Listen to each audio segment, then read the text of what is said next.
Soigner de façon différente, c'est ce que propose aux professionnels de santé l'établissement de préparation et de réponse aux urgences sanitaires.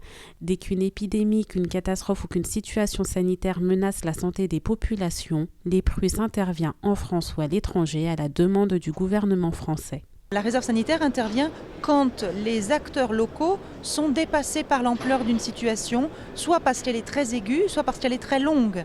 Et on sait que si on a des services de réa qui débordent pendant des mois, ça peut épuiser les personnels. Et dans ces cas-là, le ministère de la Santé peut nous demander d'aller leur passer un coup de main. Parmi les réservistes volontaires, des médecins, des psychologues, des sages-femmes, mais pas uniquement.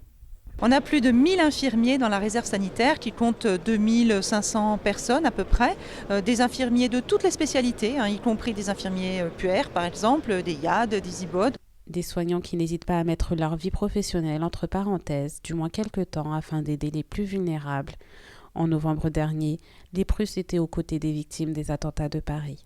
Notre rôle était d'accueillir les appels des familles de victimes en recherche de leurs proches et petit à petit on s'est orienté vers de l'information, du soutien des familles et des victimes pour finalement arriver à l'organisation d'une cérémonie qui s'est tenue aux Invalides. On a suivi la crise tout du long au fur et à mesure de son évolution et en mobilisant des compétences qui ne sont pas forcément celles qu'on a l'habitude d'avoir en service de soins. Et c'est en ça que c'est particulièrement enrichissant. Depuis le début de l'année 2016, l'EPRUS a mené une campagne de vaccination auprès des migrants dans la région Nord-Pas-de-Calais-Picardie.